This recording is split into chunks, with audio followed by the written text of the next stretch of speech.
Managing Director Nigerian Ports, Dr. Awaka Danso has tasked his team to renew commitment towards continuous improvement of the port efficiencies that provided the backbone for the positive export performance Nigeria has recorded thus far in the successive quarters of year 2025. Speaking during the recently concluded NPA management retreat in Onne River State, Danso said, and I quote, "We are proud of the excellent work being undertaken by the Nigerian Export Promotion Council as evident in the increased export numbers passing through our platforms. But we cannot rest on our laurels. We must commit to a continuous improvement paradigm of port operations and services delivery that places high premium on issues of sustainability." Elucidating further, Danto stressed that minimizing environmental impact through eco-friendliness, promotion of social responsibility, and ensuring long-term economic viability are the drivers of global progress, and we cannot afford to be left behind. We owe posterity a duty to infuse sustainability paradigms into the way we do things. Unquote. The NPA management retreat teamed repositioning the Nigerian port system for sustainability, focused on reviewing and optimizing operational processes to enhance service delivery. At the retreat, the NPA management team undertook a business process re-engineering to identify and address bottlenecks and inefficiencies, ensuring a more customer-centric approach. Additionally, the NPA signed a performance bond, reinforcing its commitment to operational excellence and achieving the priorities of President Bola Ahmed Tinubu, as directed by the Honorable Minister of Marine and Blue Economy, His Excellency Adegboyega Oyetola. This strategic initiative underscores NPA's dedication to improving efficiency, customer satisfaction, and long-term sustainability in Nigeria's port system. The Nigerian Export Promotion Council (NEPC), under whose technical guidance and partnership NPA established its export processing terminals (EPT), reported an unprecedented growth in Nigeria's non-oil exports, reflecting that non-oil exports for first half of year 2025 reached $3.225 billion, marking a 19.59% increase compared to the same period in 2024. Export volume also rose to 4.04 million metric tons. The vessel, which is scheduled to operate weekly from Onne via Calabar Channel, will service ports in Nigeria, Benin Republic, Togo, Ghana, Cameroon, Sierra Leone, Ivory Coast, Egypt, and South Africa. The Secretary-General of the International Maritime Organization (IMO), Arsenio Dominguez, will pay a 3-day working visit to Nigeria from October 2nd to 4th, 2025. The Director-General of the Nigerian Maritime Administration and Safety Agency (NIMASA), Dr. Dayo Moberola, disclosed this during a courtesy call on the agency by the Flag Officer commanding Western Naval Command, Rear Admiral Michael Omen. Dr. Moberola praised the Navy for its strong partnership with NIMASA, noting that their collaboration has significantly boosted maritime security and sector development.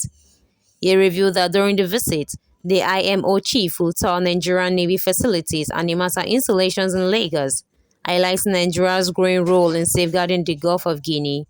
In a remark, Rear Admiral Omen commended NIMASA's leadership for sustaining cooperation with the Navy, stressing that the synergy remains vital to national and regional maritime stability.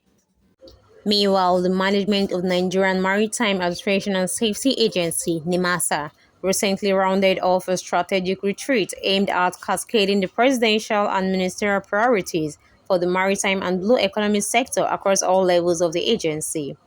The retreat ensures that staff deliverables are directly aligned with the vision of the federal government and the supervising Ministry of Marine and Blue Economy. As part of the retreat, departmental and unit heads signed performance bonds with the executive management, signaling a strong commitment to accountability and measurable outcomes. Addressing staff, the Director General (CEO) of NIMASA, Dr. Dayo Moberola, emphasized that the present administration is focused on a performance-driven civil service. Dr. Moberola stressed, every head of department and unit must cascade the outcomes and expectations from this retreat to their subordinates without delay. Anyone found creating bottlenecks or underperforming will be held accountable. Unquote. He noted that the performance bonds represent a formal pledge to deliver measurable results in line with the agency's key performance indicators (KPIs) and the broader mandate of repositioning the maritime sector for growth. The retreat also featured robust discussions, peer reviews, and strategy sessions designed to unlock the full potential of Nigeria's maritime sector, ensuring that NIMASA continues to play a pivotal role in advancing the nation's blue economy agenda. The Nigeria Customs Service Board has announced fresh appointments to strengthen its leadership. Four Deputy Comptroller Generals and 12 Assistant Comptroller Generals have been approved, ensuring balance across the six geopolitical zones. Among the new DCGs are A.B. Mohammed from the Northwest, G.O. Omale from the North Central, O.C. Obi from the South-South, and Dara Nade representing the Southeast. 12 new ACGs were also named covering all regions. In addition, the board approved the promotion of over 3,000 senior officers and more than 200 junior officers. The move, they say, reflects merit-based growth and recognition of outstanding performance. Customs revenue performance also got a boost, with the service raking in over 3.6 trillion naira in the first half of the year. Officials credit reforms and better compliance on the impressive results. Comptroller General Adewale Adeniyi congratulated the newly elevated officers, urging them to live up to expectations. He assured Nigerians of continued innovation, transparency, and excellence in customs operations. Freight forwarders are now taking center stage in the ETO electronic collapse system, a reform that has transformed port operations since 2021. As against previous years, they can now process collapse directly, assign trucks, and monitor movement on the platform. The shifts followed targeted sensitization and training campaigns by Trucks Transit Parks Limited, operators of the ETO system. Stakeholders are also pushing for a mandatory validation step that would require freight forwarders to sign off on bookings before trucks are cleared.